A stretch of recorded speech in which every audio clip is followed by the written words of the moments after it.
Students, welcome back to my channel. आज की जो हमारी वीडियो है, this video is dedicated to my one of my students on the YouTube. ठीक है, ये एक मतलब मोस्ट रिक्वेस्टेड वीडियो है और मतलब मुझे बहुत खुशी हो रही है क्योंकि जब आप रिक्वेस्ट करते हैं कि मैम ये वीडियो हमें चाहिए तो मतलब बहुत अच्छा लगता है। अदरवाइज मुझे खुद तो पढ़ाना ही है। Okay, thank you. Okay, let's start our class without wasting any time because time is very precious. हमारा जो ईमेल राइटिंग है, ईमेल राइटिंग मतलब ऑलमोस्ट ये क्या है कि अपने स्कूल का सभी स्कूल का पैटर्न अलग होता है। मतलब बेसिकली ये 5 मार्क्स में आती है। ठीक है, जब ईमेल राइट करनी होती है, अब ईमेल राइटिंग में भी जैसे लेटर राइटिंग में टाइप्स होती हैं, फॉर्मल और इनफॉर्मल, इसी तरीके से ईमेल राइटिंग भी क्या होती है, 2 टाइप्स में होती है, फॉर्मल ईमेल राइटिंग और इनफॉर्मल फॉर्मल राइटिंग। ठीक है, अब वो डिपेंड करता है कि एग्जाम में आपको किस टाइप की मेल मिलती है। तो I will tell you about the both of writing, formal as well as informal. ठीक है, अब देखो जैसे ये मैंने लिखी हुई है, ये पहले क्या है, ये है हमारी फॉर्मल टाइप। ये क्या है, फॉर्मल टाइप की आपकी ईमेल राइटिंग है। तो सबसे पहले इसमें क्या करना होता है, हमें डेट मेंशन करनी होती है। ठीक है, जैसे लेटर राइटिंग में हम लेफ्ट से स्टार्ट करते हैं, इसी तरीके से हमें क्या है, ईमेल राइटिंग में भी हमें क्या है कि लेफ्ट से ही शुरू करना होता है। ठीक है, तो जैसे पहले हमने क्या लिखी, हमने डेट मेंशन करी, फिर जैसे जो भी आपकी एग्जाम की डेट होगी आप वो मेंशन करोगे। ठीक है, फिर उसके बाद अपने फ्रॉम कि जो ईमेल राइट कर रहा है वो कौन है। सपोज जैसे मेरी ईमेल आईडी है मीना11@gmail.com, मतलब जो भी खुद की जो ईमेल होती है आपकी, अब वो राइट करो। ठीक है, कि कौन ईमेल लिख रहा है, किसकी तरफ से आ रही है। ठीक है, तो जो पर्सन लिख रहा होता है, ठीक है, तो वो यहाँ पे उसकी मेल आती है। ठीक है, अब एग्जाम में क्या है, आप अपनी खुद की ईमेल राइट कर सकते हो। बिल्कुल ईमेल में क्या है कि बिल्कुल डॉट की भी गलती नहीं होनी चाहिए, otherwise you will not be able to send your email. ठीक है, फ्रॉम और मतलब जो आपकी रिसीवर वाली जो मेल होगी वो बोथ शुड बी करेक्ट। बिल्कुल आप ध्यान से लिखना है आपने, वेदर अगर ऑल लेटर्स कैपिटल्स होंगे या फिर स्मॉल होंगे, ये भी आपको ध्यान रखना है। लेटर्स में भी इवन अगर मिस्टेक हो जाए तो वो बिल्कुल गलत हो जाता है। ठीक है, तो फ्रॉम मतलब अपनी खुद की लिखनी है, टू मतलब आप जिसको लिख रहे हो। ठीक है, आप जैसे अपने फ्रेंड को राइट कर रहे हो, अपने फ्रेंड की ईमेल राइट करोगे। ठीक है, लेकिन यहाँ पे हमने फॉर्मल राइटिंग का बता रही हूँ अभी आपको।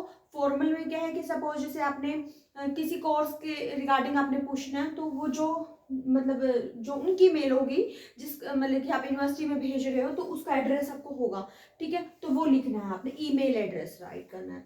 फिर उसके बाद क्या है, सब्जेक्ट। जैसे लेटर में सब्जेक्ट बहुत इंपॉर्टेंट होता है, इसी तरीके से ईमेल राइटिंग में सब्जेक्ट बहुत इंपॉर्टेंट होता है।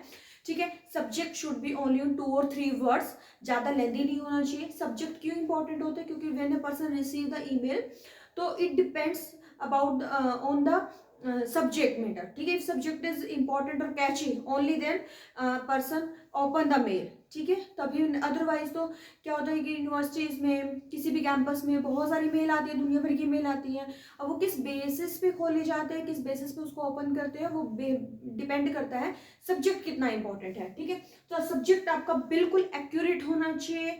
ठीक है, इंपॉर्टेंट लाइंस होनी चाहिए, वर्ड्स होने चाहिए। जैसे अब हमने क्या है, कोर्स डिटेल पता करनी है, तो आपने ऊपर कैपिटल लेटर में आएगा आर, और कोर्स का सी का डी, सॉरी मैंने डी का स्मॉल लिख दिया, यहाँ पे डी कैपिटल आएगा। ठीक है, तो रिगार्डिंग कोर्स डिटेल, आपका मतलब सब्जेक्ट क्या पूछना चाह रहा है, कोर्स डिटेल पूछना चाह रहे हो, तो रिगार्डिंग कोर्स डिटेल 3 वर्ड्स में देखो सारा बिल्कुल क्लियर हो गया कि हमें कोर्स की डिटेल पूछनी है। ठीक है, तो इसी तरीके से अगर कोई भी आपको फॉर्मल ईमेल राइटिंग आती है, उसमें जो भी लाइन दी होगी उसमें से मेन देखना आपने क्या पूछना क्या है, तो वही मेन वर्ड्स आपने यहाँ पे राइट करने। इसका सब्जेक्ट का आपको हाफ मार्क्स मिलेगा।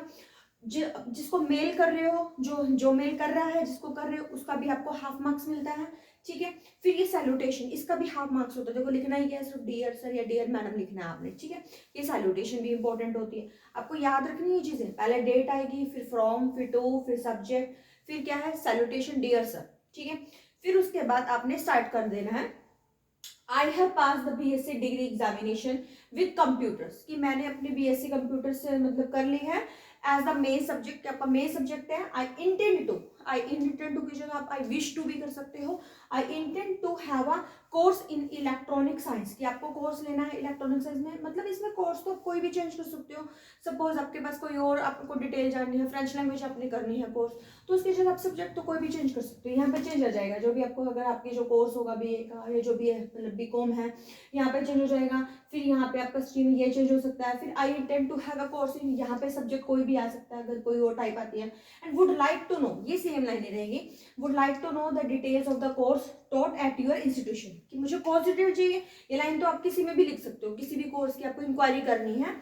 And could you please send me a copy of your prospectus, कि क्या आप मुझे मतलब सेंड कर सकते हो कोर्स ऑफ डिटेल की प्रोस्पेक्टस। सिर्फ आपको जस्ट इतना राइट करना है। लास्ट में आपने एंडिंग भी करनी होती है यूअर्स फेथफुली, जैसे आप लेटर में करते हो, ठीक है, कॉमा नहीं लगाना, कॉमा तो पहले से गलती से लग गया, ठीक है। यूअर्स फेथफुली जैसे आप लेटर में करते हो, एंडिंग करनी है, नेम आएगा जो पर्सन लिख रहे हैं, ठीक है, यहाँ पे हम नेम मेंशन कर लेते हैं, नेम हो जाएगा, ठीक है, जो भी स्टूडेंट का नेम है। इस तरीके से आप सिर्फ आपने जैसे इतना एंड करना है और आपको 5 में से 5 मिल जाएंगे इजीली। बहुत इजी होता है, जस्ट आपको लर्न करना होता है कि फॉर्मेट क्या होता है इसका, ठीक है, ठीक है। इसी तरीके से आपने जो भी आपके पास बुक है, आप उसमें से 2-3 और राइट करके देखो, तो आप मतलब एबल हो जाओगे, you will be able to write in your exam. ये है फॉर्मल राइटिंग का वे है। इनफॉर्मल में भी ज़्यादा डिफरेंस नहीं होता है। इनफॉर्मल में भी आपको क्या है, सेम ही लिखना होता है। वैसे डेट और फ्रॉम यहाँ पे मैं लिखना मेंशन किया गया, डेट हो जाएगा। डेट और फ्रॉम तो सभी में ही होता है, कोई बड़ी चीज़ नहीं हो, तो माइनर सी चीज़ें कि मतलब कि लिखनी होती हैं। डेट है, फ्रॉम है, टू है, सब्जेक्ट हो जाएगा। डियर फ्रेंड, अब डियर कोई भी डियर फ्रेंड है, जो भी आपका नाम है आप वो भी लिख सकते हो, ठीक है, डियर राहुल जिसको आप लिख रहे हो, ठीक है। फिर उसमें अब देखो सब्जेक्ट क्या है, अब ये किसके ऊपर है इनफॉर्मल में, कि आपने आपके फ्रेंड है उसका बहुत अच्छा रिजल्ट आया, आप उसको कॉन्ग्रेचुलेशन बोल रहे हो, ठीक है। तो इनफॉर्मल और फॉर्मल में बेसिकली सिर्फ डिफरेंस ये होता है कि उसमें इनफॉर्मल वर्ड्स होते हैं। इनफॉर्मल मतलब आपसी पर्सनल जो होती हैं और कम्युनिकेशन होता है, और फॉर्मल में क्या होता है, किसी सीनियर पर्सन से आप कम्युनिकेशन कर रहे हो, ठीक है। अदरवाइज तरीका तो सेम ही रहता है, ठीक है, बस वर्डिंग का हो जाता है, तरीके का फर्क हो जाता है, कि उसमें बॉडी ऑफ द कंटेंट में फर्क आ जाता है, ठीक है, ईमेल के। अब जैसे क्या कॉन्ग्रेचुलेशन कर रहे हो आपने, जैसे आपने सब्जेक्ट मेंशन कर दिया है माई हार्टफुल कॉन्ग्रेचुलेशन टू यू, सबसे पहले आपने क्या बोलना है कि मतलब कि माई हार्टफेल्ट, कि भाई मेरा बहुत ज़्यादा कॉन्ग्रेचुलेशन है तुम्हें, आई वॉज, मुझे बहुत खुशी हुई थी तुम्हारा नेम मेरिट लिस्ट में देखा, और तुमने जो एफर्ट किए थे डेफिनेटली नोट इन अ वे, इनके बिल्कुल भी वेस्ट नहीं गए हैं वो। I bet everyone at home is so proud of you, कि मैंने घर पे बोला था कि ये जो प्राउड का मतलब तुम हमारे लिए मतलब कि प्राउड फील कराओगे। You have truly honoured the family name, कि तुमने सच में ही जो फैमिली का नेम है वो क्या किया, ऑनर्ड किया है। I am happy that you will get to take up the course, even कि जो भी तुम्हें जो कोर्स तुम्हें लेने थे तुम डेफिनेटली वो कोर्स लोगे, ठीक है। And that you had been, जिसके लिए तुम वेट कर रहे थे, and I am waiting to meet you in a person to convey all my love, कि मैं मतलब वेट कर रहा हूँ कि हम पर्सनली कब मिलेंगे, ठीक है। एंड अप्रिशिएशन मतलब कन्वे करता है वो अपना मतलब कि लव है, जो अप्रिशिएशन है, तारीफ है उसके लिए। Convey my regards to uncle aunty, सभी में लिख सकते हो आप कि भाई जो मेरा प्यार है वो अपने घर में जितने फैमिली मेंबर्स उनको कन्वे करना, ठीक है। फिर लास्ट में यहाँ पे रिगार्ड्स आ जाता है। यहाँ पे यूअर्स फेथफुली रहता है, रिगार्ड इसलिए है क्योंकि यहाँ पे इनफॉर्मल है, जस्ट ये आपको लिखना है। मतलब इसमें जैसे क्या आप किसी को ट्रिप के लिए अपने फ्रेंड को बोलना है कि हम ट्रिप पे चलते हैं, या फिर कुछ भी आप कॉन्ग्रेचुलेशन है, बर्थडे पार्टीज पे आपने बुलाना है, उसको इन्वाइट करना, आप ईमेल के थ्रू आप अपने फ्रेंड को कन्वे कर सकते हो अपना मैसेज, तो आप इस टाइप से लिखोगे, ठीक है। और जो फॉर्मल है, फॉर्मल भी, क्योंकि आजकल क्या है ईमेल एक थोड़ा अच्छा प्रोसीजर हो गया है, कि सपोज हमें जॉब के लिए भी अप्लाई करना होता है तो we have to write a email. अब लेटर राइटिंग थोड़ी ना राइट करेंगे, ईमेल ही चलती है। आज के जो डे टू डे लाइफ में क्या होता है, ईमेल राइटिंग ही इंपॉर्टेंट हो गई है, ठीक है। ये it is important for everybody, हर किसी के लिए इंपॉर्टेंट है। ये नहीं है कि इसमें जो स्टूडेंट्स को ही राइट करनी है, जैसे जॉब्स के लिए जाते हैं तो उसमें भी हमें जब ईमेल राइट करनी होती है तो ये चीज़ें मेंशन करनी होती है, लेटर की तरह ही लिखना होता है। फिर अपना जो बायोडाटा होता है वो अटैच कर देते हैं, इसमें आपने कुछ अटैच नहीं करना। हाँ, बर्थडे पार्टी के लिए आपको अगर कार्ड पर वो भी अटैच करके सेंड कर सकते हो उसको, ठीक है।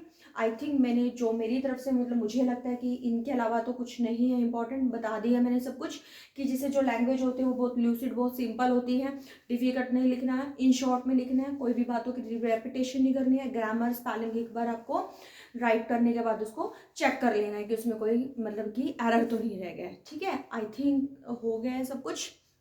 अगर आपको कोई और टॉपिक पे अगर वीडियो चाहिए तो you can write in a comment section, ठीक है। डेफिनेटली मुझे जब भी टाइम लगेगा तो मैं उस मतलब कि आपके लिए डेफिनेटली बनाऊंगी, ठीक है। और please like, subscribe and share my YouTube channel, because ये बहुत मोटिवेशन का काम होता है कि हम देखते हैं कि आज मेरे सब्सक्राइबर 70 हैं, 72 हो, 75 हो गए, अब 75 से बढ़ ही नहीं रहे हैं।